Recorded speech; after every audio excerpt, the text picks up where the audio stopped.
Hello students. Okay, how are you all? Today we are going to study about free fall, and another topic we will study relation between G and G. G small means gravity, G capital means constant, gravitational constant, है ना? Okay, so first of all let's start with the topic free fall. So what is free fall? Okay, so definition for free fall is a body is said to be in free fall if if it falling towards the earth due to action of gravitational force, due to the action of gravitational force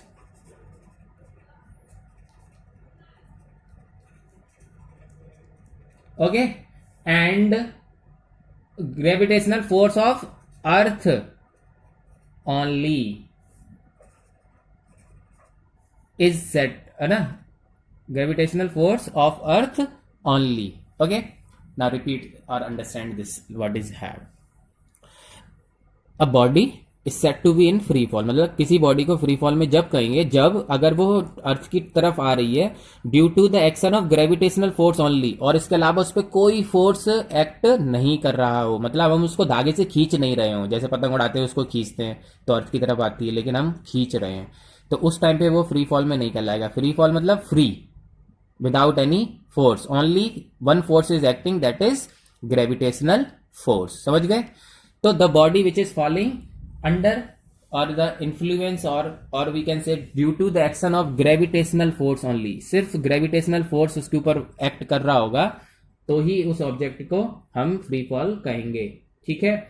so another point, whenever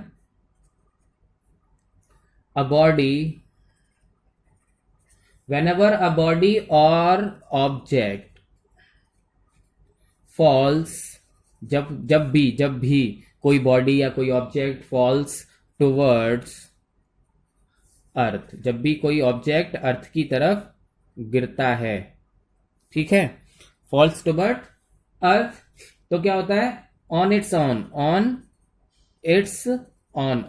का मतलब होता है अपने आप, कोई खींच नहीं रहा उसको, सिर्फ अपने आप गिर रहा है. कौन खींच रहा है? केवल ग्रेविटेशनल फोर्स. ठीक है. On its on and there is no change in the direction of motion, then also it is called, then we can say the object is freely falling. ये दूसरी डेफिनेशन है. मतलब क्या? अपने आप गिर रहा हो. और दूसरा कंडीशन क्या है कि उसका, जैसे लेट सपोज कि ये कोई ऑब्जेक्ट है अर्थ की तरफ आ रहा है तो सिर्फ डाउनवर्ड ही मूव करे, सिर्फ only in one direction, there is no change in the direction of motion, मतलब ऐसे इधर उधर कहीं नहीं जाएगा, सीधे डाउनवर्ड ओनली. तो इसीलिए यहां पर वर्ड लिखा है डाउनवर्ड, देखो लिखा है टुवर्ड्स द अर्थ, तो टुवर्ड्स द अर्थ मतलब सीधे नीचे. ठीक है. और यहां लिखा है we can this, there is no change in the direction of motion, अपने आप गिरे और उसका डायरेक्शन ऑफ मोशन चेंज ना हो, then that object is said to be as in free fall. ठीक है. But previously it was not considered like that. Previously मतलब पुराने टाइम में, in ancient time, in previous time the peoples was thinking like कि जो अगर हल्का object होगा तो तेजी से गिरे, मतलब जल्दी आ जाएगा, हल्का है ना, भारी होगा तो जल्दी आ जाएगा, हल्का होगा तो धीरे धीरे आएगा ऊपर से नीचे, मतलब इस तरह का एक कंक्लूजन था. बट उसको गैलीलियो नहीं मानते थे, तो यहाँ एक वर्ड आता है गैलीलियो. ठीक है. Okay, now listen, Galileo. ठीक है. So he did not agree, Galileo did not agree, किस चीज से एग्री नहीं थे? देखो अभी बता, did not agree with the idea he, कौन सा आइडिया? वही कि हल्का ऑब्जेक्ट होगा तो धीरे आएगा और भारी होगा तो तेज आएगा। इस आइडिया से गैलीलियो एग्री नहीं थे। उन्होंने क्या किया, लीनिंग टावर ऑफ पीसा, जो एक बिल्डिंग है और जो ऐसे तिरछी है ना, वो वहां गए, एक हल्का ऑब्जेक्ट और एक भारी ऑब्जेक्ट उन्होंने वहां से गिराया, and they both touch the ground eight same time. और इस बात का प्रूफ हो गया, चाहे ऑब्जेक्ट हल्का हो या भारी हो, एक ही साथ जमीन पर आकर गिरेगा, if under the influence of gravitational force only. अगर वो फ्री फॉल में है तो, कोई चीज और एक्स्ट्रा फोर्स उसके ऊपर अगर एक्ट नहीं कर रहा है तो। ठीक है, चलो तो समझते हैं। तो गैलीलियो ने क्या किया, he he drop two stones simultaneously. Simultaneously मतलब एक साथ, एक टाइम पर, बिल्कुल एक साथ वहां से ऊपर से फेंके सेम टाइम पर, है ना, और सेम टाइम पर ही नीचे टच किया उन्होंने। So simultaneously from the top of leaning tower of Pisa in Italy. Leaning tower of Pisa है इटली के अंदर, एक है ना, तिरछी बिल्डिंग है जो गिरने जैसी लगती है बट गिरी नहीं है। That is what one of the wonder of, है ना, कंस्ट्रक्शन। ठीक है, and found that both the stone hits the ground at the same time. और उन्होंने देखा कि दोनों स्टोन ने जमीन को एक साथ टच किया था। तो व्हाट ही कंक्लूड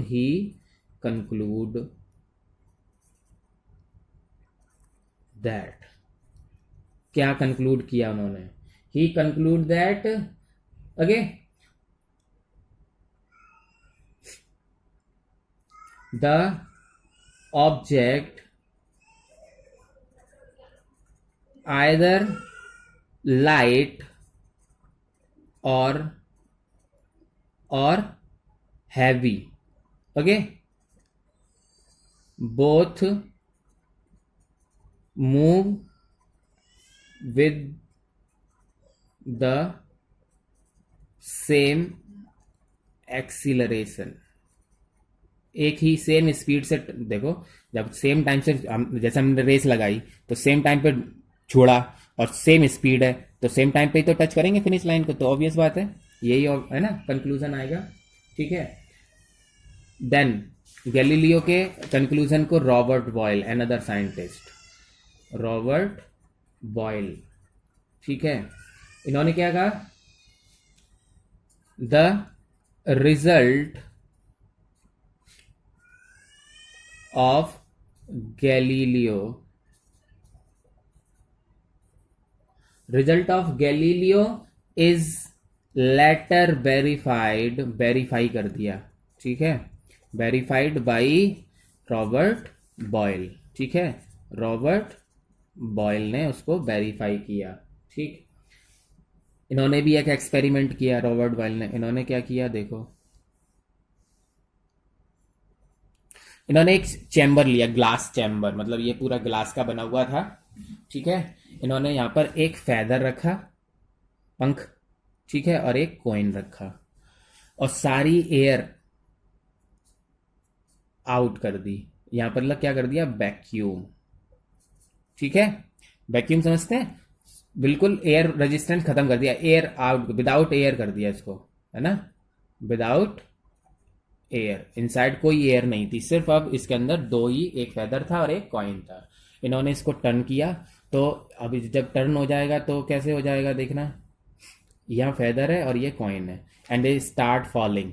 और जब ये एक हल्का है और एक भारी है, धीरे धीरे धीरे धीरे नीचे आएंगे, एंड ही ऑब्जर्व कि दोनों ने बॉटम को eight the same time touch किया था। बिल्कुल वैसा ही है, लीनिंग टावर जैसा ही है, बस लीनिंग टावर में एयर रेजिस्टेंस था क्योंकि खुला था ना वो, लेकिन ये तो क्लोज्ड कंटेनर है और एयर रेजिस्टेंस बिल्कुल जीरो है यहाँ पर, है ना, क्या लिखा है, एयर रेजिस्टेंस इज जीरो।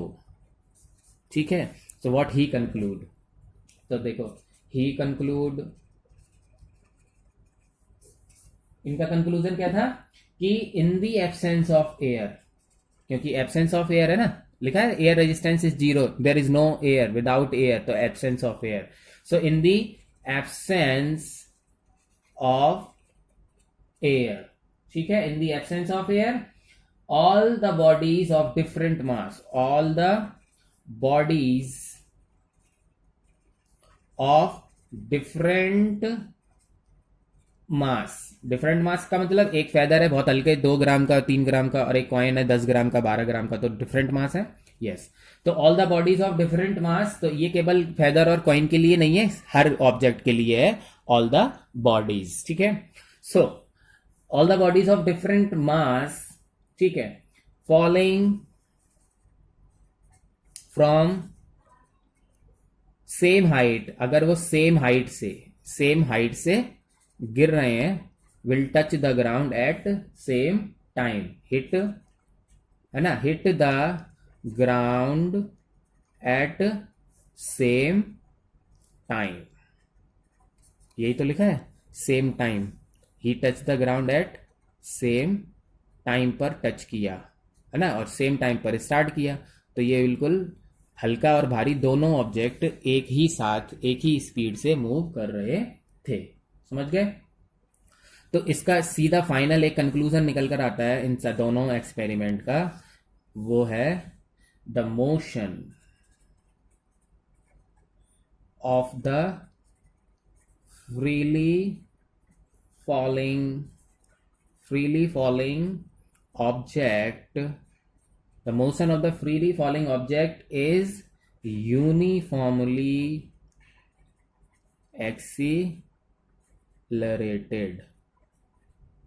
ठीक है, देखो इन्होंने भी बोला था गैलीलियो ने, सेम एक्सीलरेशन, सेम मतलब यूनिफॉर्म, है ना, तो यूनिफॉर्मली एक्सीलरेटेड। अंडरस्टैंड? मतलब ये दोनों बातों से हमें सिर्फ इतनी बात समझनी थी, ये जो दोनों एक्सपेरिमेंट किए रॉबर्ट बॉयल ने, गैलीलियो ने, कि चाहे whether the object is heavy और light, it will if it fallings from the height at same time, मतलब वो अगर वो एक पर्टिकुलर हाइट से गिर रहे हैं सेम टाइम पर, तो जमीन पर भी सेम टाइम पर ही आएंगे, if there is no air resistance, external force, मतलब सीधा सीधा लिख सकते हैं कि if there is no external force, सिर्फ और सिर्फ एक्सिलरेशन ड्यू टू ग्रेविटी होना चाहिए, या फिर ग्रेविटेशनल फोर्स जिसको बोलते हैं वही होना चाहिए, इसके अलावा कोई फोर्स नहीं होगा, तो वो चाहे हल्का हो चाहे भारी एक साथ जमीन पर आकर गिरेगा। ठीक है, अंडरस्टैंड? बस इतना समझना था। Now relation between g and G, another topic, relation between g means gravity, कल पढ़ा था हमने, एंड जी पहले पढ़ चुके ग्रेविटेशनल कांस्टेंट। ठीक है, इट इज यूज कहां होता है, ये ग्रेविटेशनल लॉ के जो फॉर्मूला है उसमें यूज होता है, और ये हमने कल पढ़ा था कि ये क्या है, ये भी ग्रेविटेशनल फोर्स है, but one object is earth, है ना, यही पढ़ा था, क्योंकि gravitational force is working for any two object, और अगर उसमें से एक ऑब्जेक्ट को हम अर्थ मान लें, फिक्स कर दें कि एक ऑब्जेक्ट तो अर्थ है ही है, तो फिर ग्रेविटेशनल फोर्स चेंज हो जाता है, किस नाम से हो जाता है, जी, ग्रेविटी ऑफ अर्थ। अंडरस्टैंड? ठीक है, ये कल पढ़ा था हमने। तो लेट सपोज, इसको समझने के लिए स्टार्ट करते हैं। लेट सपोज जो हमारी अर्थ है वो एक स्फेयर है, वैसे स्फेयर है नहीं, लेकिन लेट सपोज लिखा है इसलिए स्फेयर है। ठीक है, स्फेयर है तो जिसका रेडियस है आर और जिसका मास है एम। ठीक है, अर्थ एक स्फेयर है, अगर let suppose earth is a sphere तो उसका रेडियस आर और मास एम। ठीक है, तो एक तो ऑब्जेक्ट हो गया अर्थ, अनदर ऑब्जेक्ट ले लो आप पी, ठीक है, जिसका मास है एम, मास है स्मॉल एम।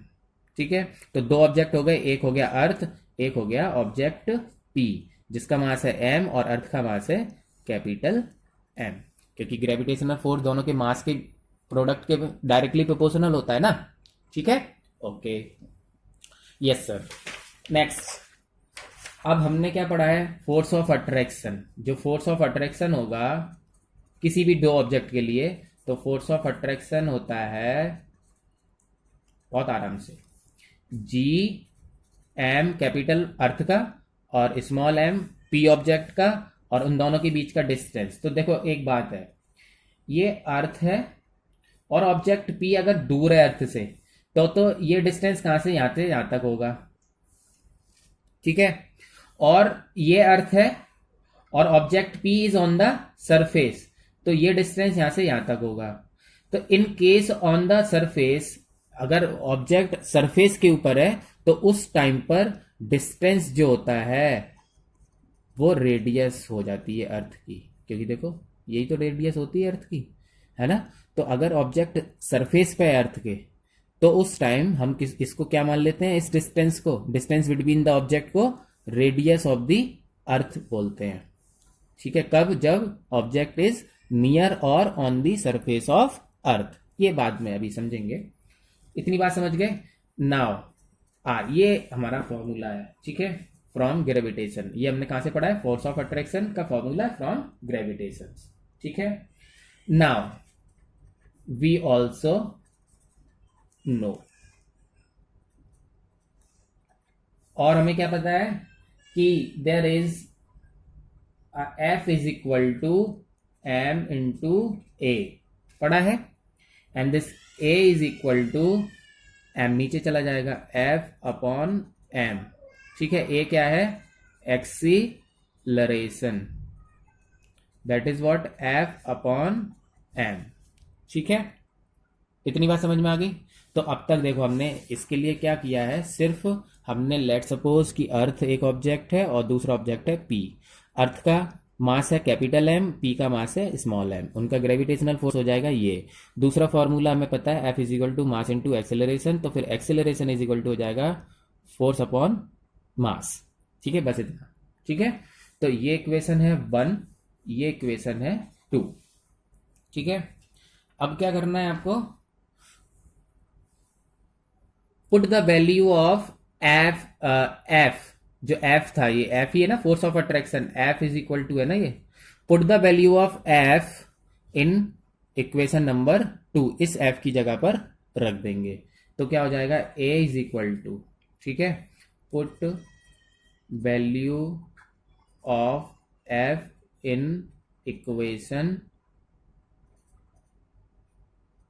नंबर 2, ठीक है। तो f की वैल्यू है पूरा G M M upon are square, तो G M M upon are square, ये तो f है, f डिवाइडेड बाई m, ठीक है।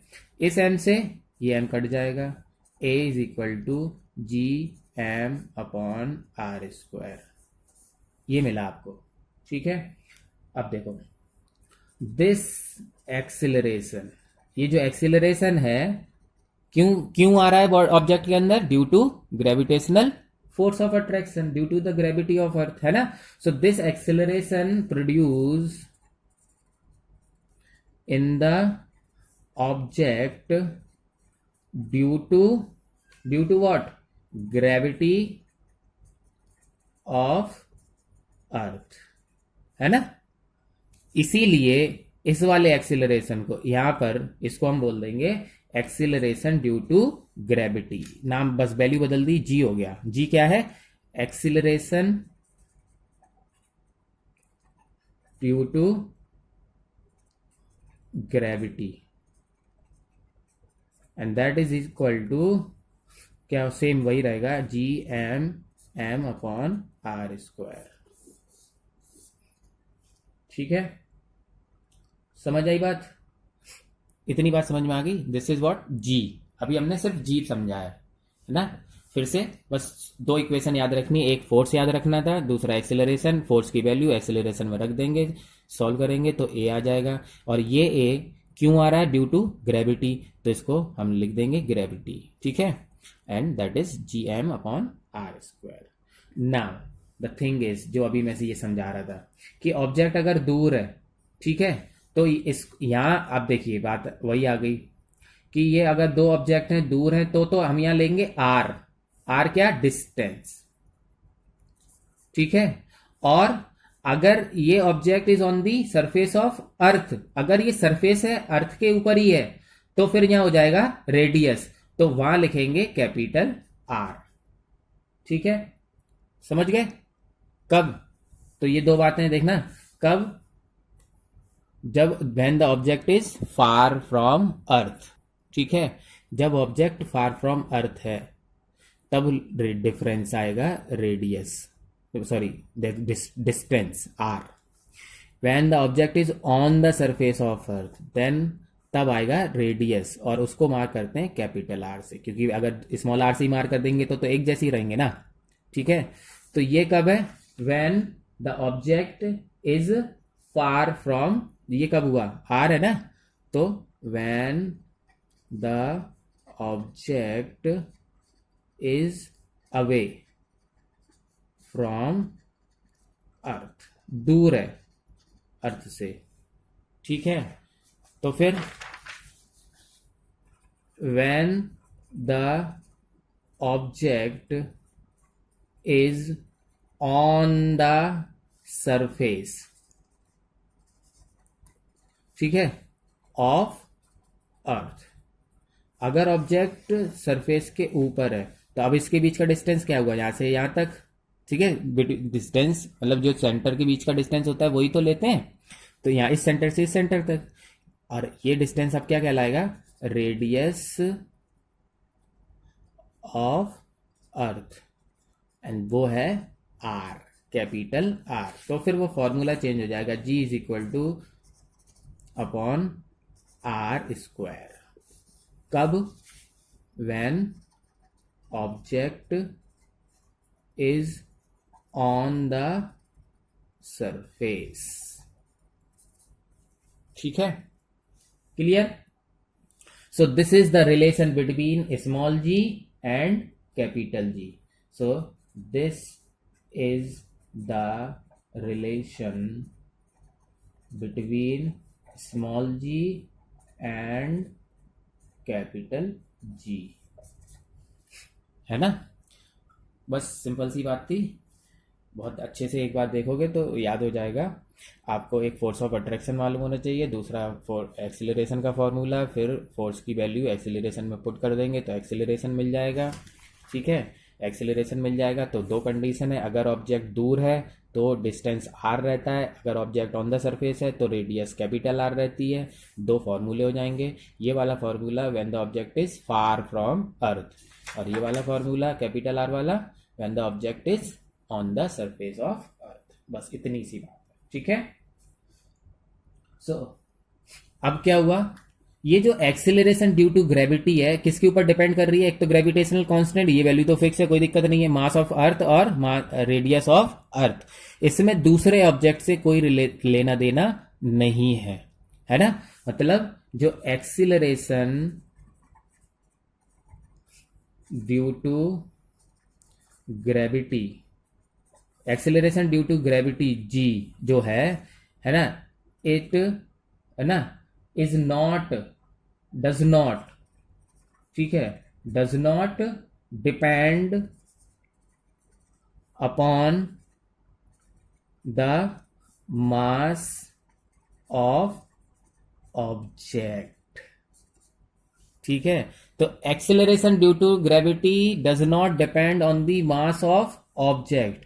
सर ये तो वही बात हो गई जो अभी हमने गैलीलियो और बॉयल वाले में पढ़ा था, कि मास चाहे हल्का हो चाहे भारी, object move with the same acceleration और touch the ground same at the same time, है ना। देख लो, एक्सेलरेशन जो प्रोड्यूस हो रहा है ग्रेविटी की वजह से, it does not depend upon the mass of the object, is only depend on mass of earth और रेडियस ऑफ अर्थ। समझ गए, ये है फाइनल कंक्लूजन कि ऑब्जेक्ट चाहे हल्का हो, भारी हो, है ना, ठोस हो, खाली हो, प्लास्टिक का हो, मेटल का हो, कैसा भी ऑब्जेक्ट हो, any object move with the same acceleration due to gravity, okay, and will touch the ground at the same time. समझ गए। So this expression shows that it does not depend upon the mass of the body, मतलब जो जी है वो मास of the body पर, मास of the object पर depend नहीं करता है। इस प्रकार हम कह सकते हैं, दस इस प्रकार, अभी जो मैं बोल रहा था वही लिख रहा हूं, ऑल द बॉडीज, कैसी बॉडीज, सॉलिड और होलो, होलो मीन्स खोखला, सॉलिड हो या खोखला हो, ठीक है, सॉलिड और होलो, बिग और स्मॉल, बिग हो या स्मॉल हो, फॉल फ्रॉम, ठीक है, हाइट, अगर किसी हाइट से, है ना, at the same rate of, same rate मतलब सेम एक्सेलरेशन लिखा है ना, acceleration due to gravity does not depend upon the mass of the object, चाहे हल्का हो चाहे भारी हो, they move with the same rate, ठीक है ना, and will strike the ground at the same time. अगर ऊपर से एक साथ छोड़े गए तो जमीन पर भी 100% श्योर एक साथ आएंगे, मैथमेटिकल प्रूव्ड है, मैथमेटिकली प्रूव है। एक्सेलरेशन ड्यू टू ग्रेविटी केवल मास ऑफ अर्थ और रेडियस ऑफ अर्थ के ऊपर डिपेंड करता है, ऑब्जेक्ट के मास पर कोई डिपेंडेंसी नहीं है। This is what the mathematical proof, है ना, okay, and this is also is the relation of G and capital G. Done. Now the next topic is simple है, अब होता है वैल्यू ऑफ, ठीक है, value of acceleration due to